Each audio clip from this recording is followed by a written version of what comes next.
नमस्कार। हिंदी समाचारों के इस बुलेटिन में आपका स्वागत है। इस बुलेटिन में आपको छोटी बड़ी तमाम खबरों से रूबरू कराएंगे, लेकिन सबसे पहले एक नजर हेडलाइंस पर।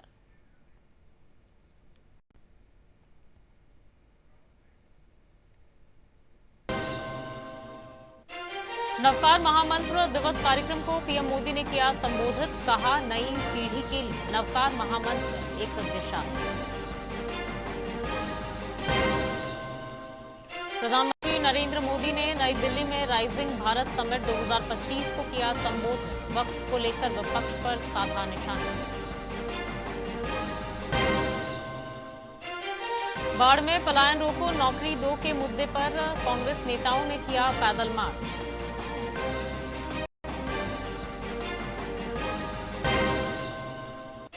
और रोहतास जिले के सासाराम में असामाजिक तत्वों ने पुलिस पर किया हमला। दरोगा, हवलदार समेत 4 पुलिसकर्मी घायल।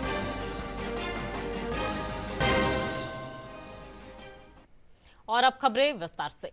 आज नवकार महामंत्र दिवस है। इस अवसर पर नवकार महामंत्र का आयोजन नई दिल्ली में किया गया। प्रधानमंत्री नरेंद्र मोदी कार्यक्रम में शामिल हुए। उन्होंने अपने संबोधन में कहा कि नई पीढ़ी के लिए नवकार महामंत्र एक दिशा है। भाषा बढ़ेगी तो ज्ञान का भी विस्तार होगा। पीएम मोदी ने कहा कि आज पूरे विश्व को अनेकांतवाद के दर्शन को समझने की जरूरत है। जिस सामान को बनाने में किसी भारतीय के पसीने की खुशबू हो, जिस सामान में भारत की मिट्टी की महक हो, हमें उसे खरीदना है और दूसरों को भी प्रेरित करना है।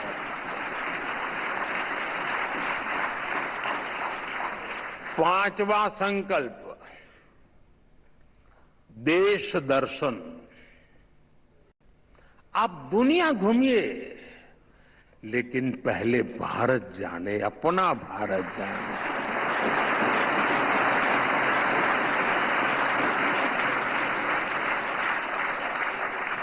हमारा हर राज्य, हर संस्कृति, हर कोना, हर परंपरा अद्भुत है, अनमोल है।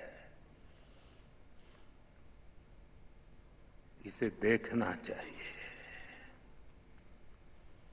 और हम नहीं देखेंगे और कहेंगे कि दुनिया देखने के लिए आए, तो क्यों आएगी भाई? आप घर में अपने बच्चों को महात्मा ही नहीं देंगे तो मोहल्ले में कौन देगा? हेल्दी लाइफस्टाइल को अपनाना,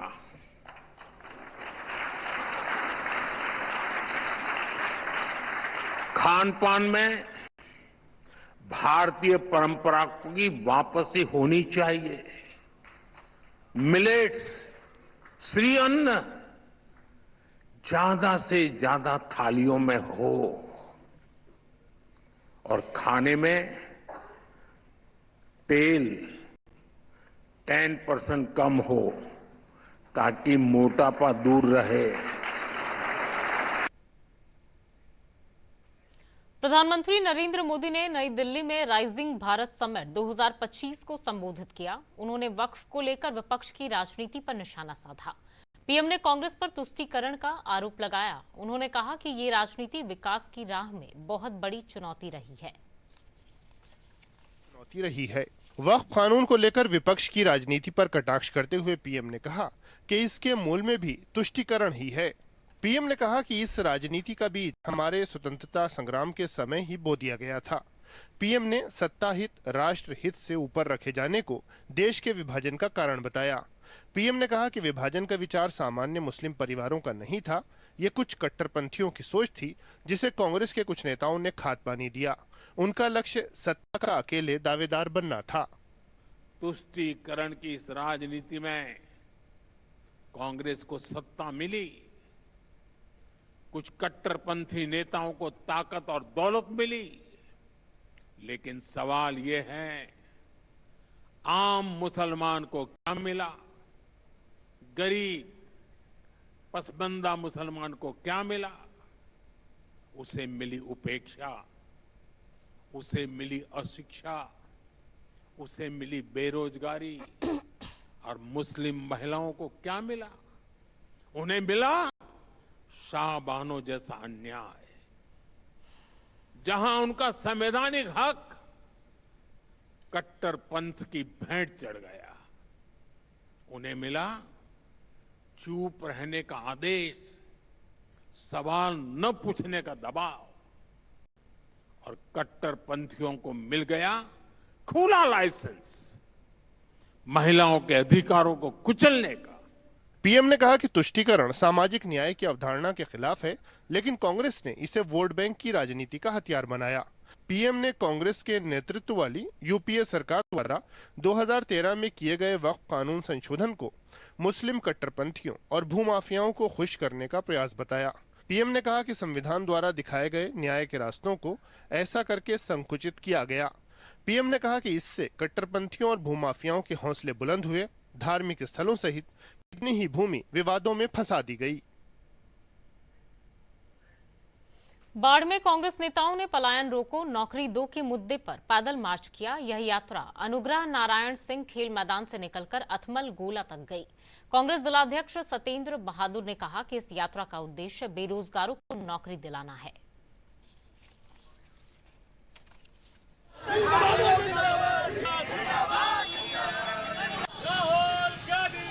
किसी तरह का कोई सरकार का रोजगार सृजन नहीं हो रहा है।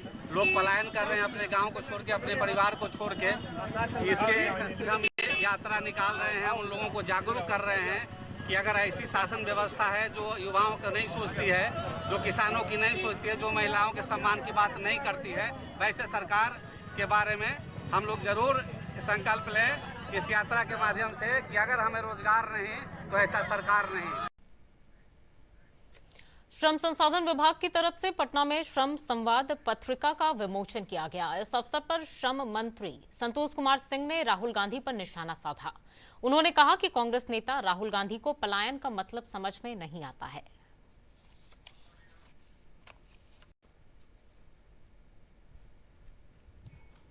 पहले तो राहुल गांधी जी को और जो भी पलायन कहते हैं उनको थोड़ा सा समझना पड़ेगा।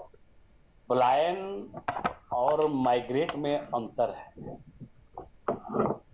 और आपके चैनल के माध्यम से उन नेताओं को भी मैं कहना चाहूंगा कि अब तो गूगल का जमाना आ गया है। गूगल पे पलायन का अर्थ समझ लें और माइग्रेट का अर्थ समझ लें।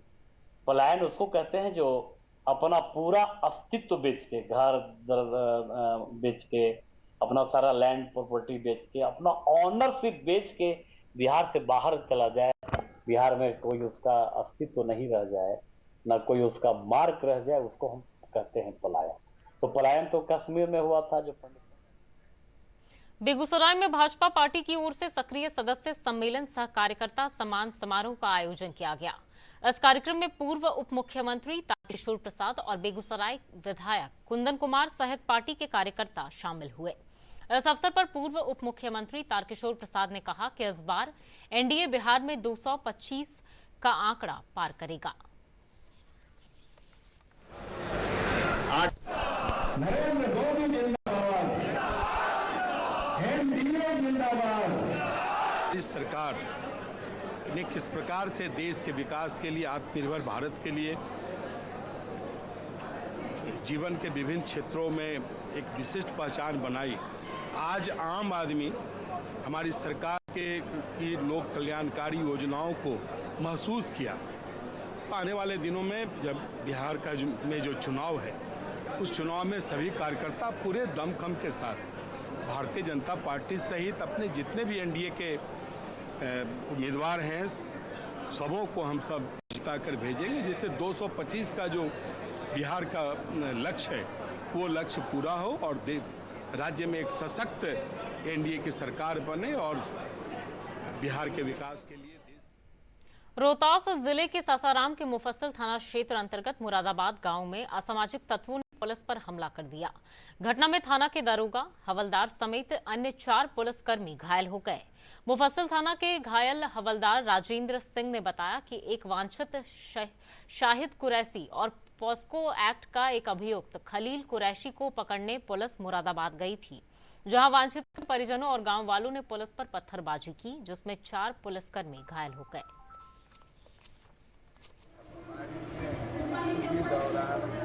वहाँ के लोगों ने हमला बोल दिया और हम लोग घायल हो गए। कई लोग घायल हैं।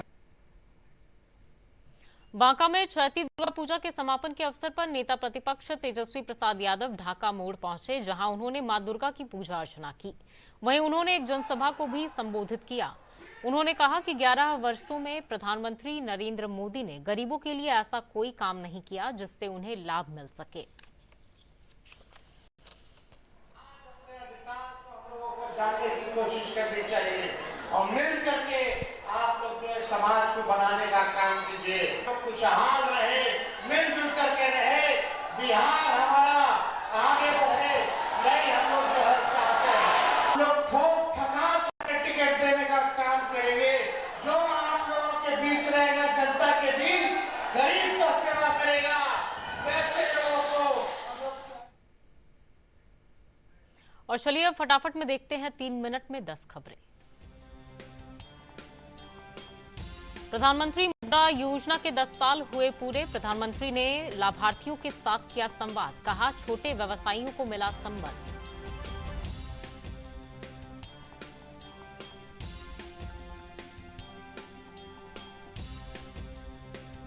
केंद्र सरकार ने स्कूली बच्चों का आपार आईडी अनिवार्य कर दिया है। बिहार में आपार कार्ड बनाने की गति धीमी। देश में आपार कार्ड बनाने में बिहार 21वें स्थान पर।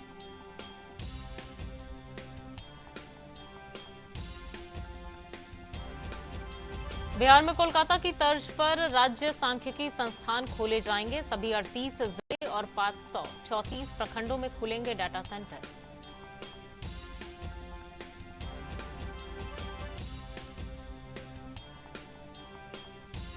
सासाराम में राष्ट्रीय जनता दल के कार्यकर्ताओं की बैठक में जहानाबाद के राजद विधायक उदय यादव ने कहा कि केंद्र सरकार कभी भी उपयोगी विधेयक लेकर नहीं आती है।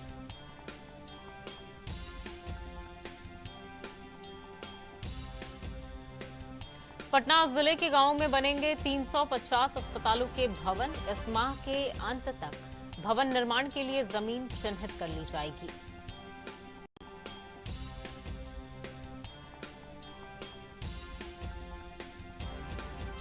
पटना सुरक्षा मानकों को पूरा करने वाले ऑटो से स्कूल जा सकेंगे बच्चे। 1 जून तक ऑटो में जीपीएस सिस्टम लगाने होंगे।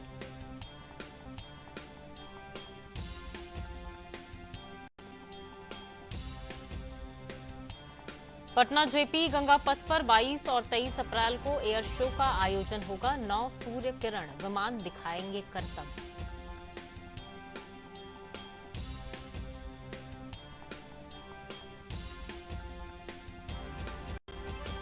कटिहार में सैनिक कल्याण निदेशालय बिहार सरकार के द्वारा शहीदों के आश्रितों के लिए सांस्कृतिक कार्यक्रम का हुआ आयोजन।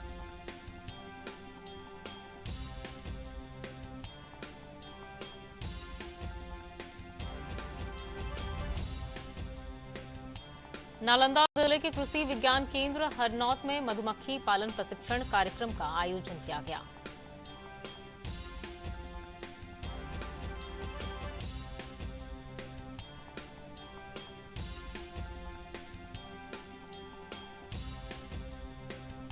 नालंदा जिले के कुंडलपुर में जैन धर्म के 24वें तीर्थकर भगवान महावीर की 2624वीं जयंती का कुंडलपुर महोत्सव के रूप में आयोजन होगा।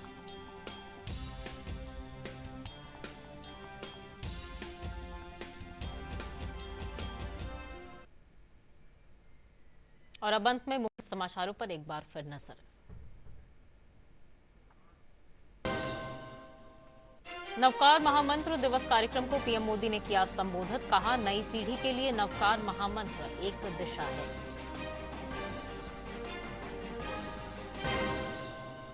प्रधानमंत्री ने नई दिल्ली में राइजिंग भारत समिट 2025 को किया संबोधित, वक्त को लेकर विपक्ष पर साधा निशाना।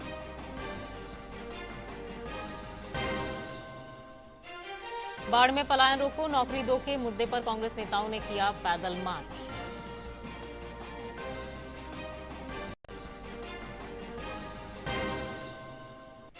और रोहतास जिले के सासाराम में असामाजिक तत्वों ने पुलिस पर किया हमला, दारोगा हवलदार समेत 4 पुलिसकर्मी घायल।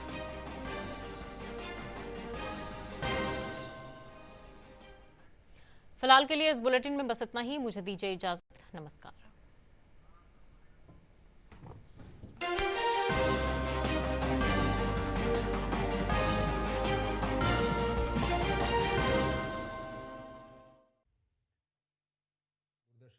OTT प्लेटफॉर्म के क्षेत्र में कदम रखते हुए हाल ही में वेब्स की शुरुआत की है। ये डिजिटल मीडिया और OTT दर्शकों को एक संपूर्ण इंफोटेनमेंट का इकोसिस्टम देता है। अगर आपको भी चाहिए फ्री में शानदार कंटेंट तो आज ही आप डाउनलोड कीजिए। QR कोड के जरिए भी वेब्स ऐप को डाउनलोड किया जा सकता है। ये एप्पल और एंड्रॉयड दोनों ही प्लेटफॉर्म पर उपलब्ध है और आप इन QR कोड्स को सीधे अपने फ़ोन पर स्कैन करके भी डाउनलोड कर सकते हैं।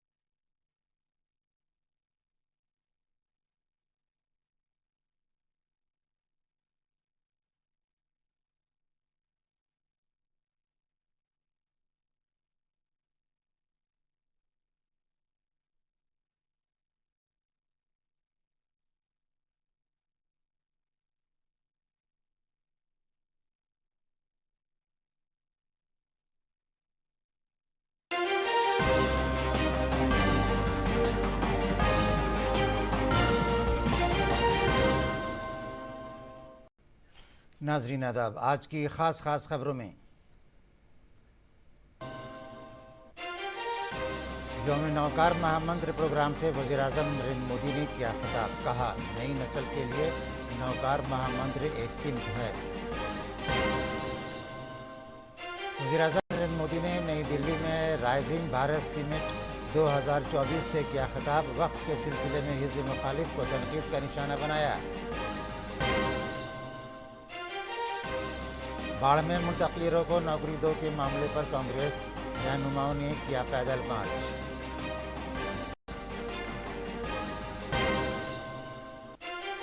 और रोहतास जिले के सहसराम में समाज दुश्मन अनासर ने पुलिस पर किया